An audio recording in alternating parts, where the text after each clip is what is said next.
How you doing, YouTube? Matt Massive Beer Reviews back with another smoke jam in the form of Schlenkerla.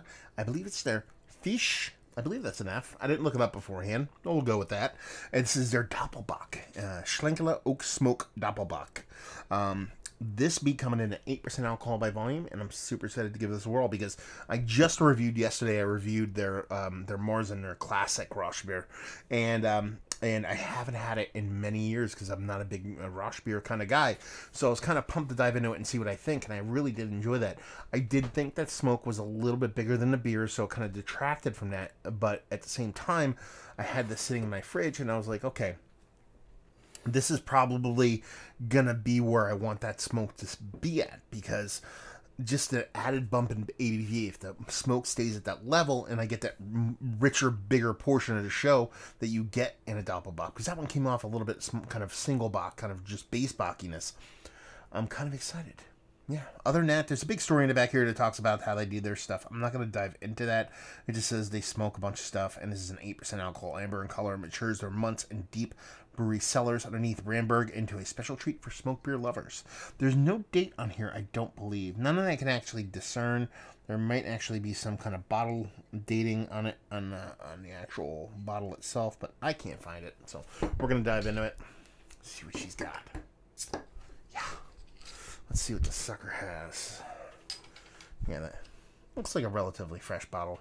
Usually a lot of times when you get a decent amount of age on these, you get a little bit of kind of erosion on that kind of seal on the inside there. So anyway, very much it's very similar color than the one I had yesterday.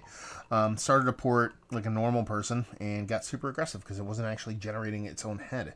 And, yeah, I mean, that looks like iced tea, like a rich, deep kind of iced tea, very similar to the one I had earlier, maybe a touch darker, you know, pinky finger of a artificial manufactured head on this one that's started off decently creamy, that's kind of de-evolving into rockiness. So, yeah, does she look like a Doppelbock? Sure, she's got that soft haze to her, which I really appreciate in Doppelbocks. Usually gives you a tilt of the hat, letting you know it's going to have a nice creamy body to it. But let's see what the nose has. I mean, still the same kind of fatty meat, kind of smoked meat. Fatty meat, kind of beef jerky, like I talked about the other one. I talked about this smoked kind of characteristic. It's not bacon. It's not Wild Bill's dried out, what do they call that? Dehydrated beef jerky. It's more Slim Jim. It's more Landjaeger kind of, where it has the lard involved. It still has that fatty moisture involved in it. That's the kind of smoke I get on these. And you're definitely getting it here in spades. But you're also getting a rich maltiness, a rich creaminess, a caramel breadiness I got in the previous one. But it's a little bit more jacked up. Kind of going like neck for neck, exactly what I expected the beer to be. The other one they called a Marzen. To me, it was more of a traditional Bock. This smells like a stepped up version of that. It has a little bit more of that kind of rich maltiness to it while retaining that kind of fatty kind of smokiness. So it's kind of tiptoeing to exactly where I wanted it to go. Just actually dive in and see what she's got. Cheers.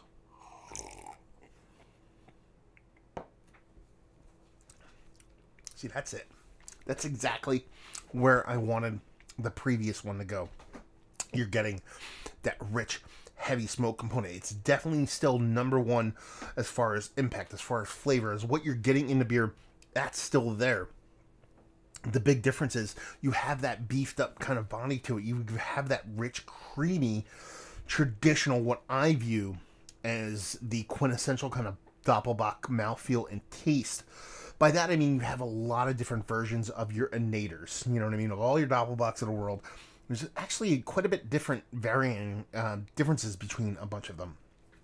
For me, the kind of tentpole classic best Doppelbock that you can get, or maybe the most readily available best Doppelbock you can get, is Eiche Celebrator, and it has this rich kind of creaminess to it that there's a lot of Doppelbocks that tend to kind of miss that. They get it right. Emily's Brewing out of the Netherlands get it right. Sam Adams with their Doppelbock gets it right, but a lot of people tend to be a bit thinner, and their Salvatore gets a little bit thinner. Weinstefaner Corbinian is nice, but just kind of little bit kind of towing the line between those two. This is leaning more in that kind of creamy, soft, bready kind of mouthfeel that you get from some of the more kind of what I view as the upper echelon of Doppelbocks. But then you get that rich kind of smokiness to it.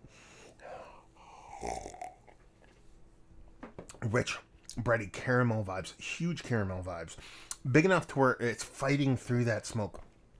So each time you take a sip, you're getting a bit more of that rich caramel and probably getting a little bit more used to that smoke component, where there starts to be a little bit more balance to the beer as far as that's concerned. It is literally the playbook I wanted this beer to follow. This is the first time I've ever had this, so I've never had it before.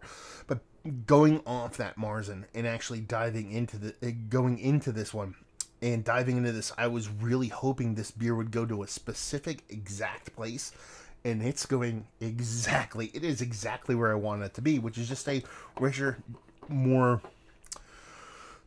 balanced. I mean, more balanced version of the original. A beefed up version. I don't understand why they don't call the original one a Bock, because that's what it is. And this is the Doppelbock version. And it's absolutely delicious.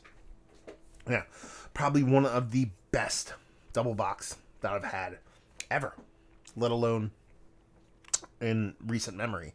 I'm still going to give the nod to the Emelise. I'm still going to give a nod to Celebrator. I'll probably still give Sam Adams Doppelbock over this one. But if we're counting, we're at 3 right now. This is probably number 4. So if you're going to make a Mount Rushmore of Doppelbocks, this is going to make it on there for me. It's just that tasty. That added smoke component, which used to be an overt negative for me back in the day, not the case now. Especially in this beer, it just adds an added dimension to it. A welcome one. Maybe not the... It's not putting it over the top for me. It's not making it number 1 for me, obviously. But it's just delicious. Tasty, creamy. What more do you want? Yeah, I dig this quite a bit. So let's cut to the chase. Is this one of the better Doppelbocks I've had as of late? Yes. Not as of late. Ever. Just absolutely perfect example of a smoked beer and a mixture of that smoked beer and Doppelbock. The Doppelbock, if you were to strip the smoke component of this beer, I believe the Doppelbock would be a absolutely fantastic world-class beer by itself. So that added component of smoke just adds an added dimension to it.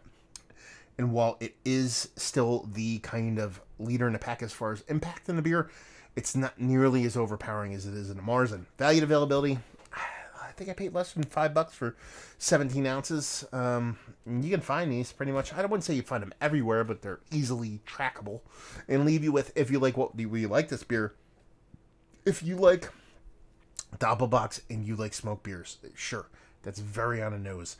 But I think it makes sense with this. I mean, it just, those are two, especially in today's beer world, today's, new school kind of juicy, hazy pastry stout world. Doppelbock fans and smoked beer fans, it's not like they're beating down the doors of social media. So if you're watching this, if you go on YouTube and you dig on these kind of beers, and you've never had you love Doppelbocks, you like smoked beers, you never had this, you owe it to yourself to pick it up because it's just that good. There you go. Another review in the books.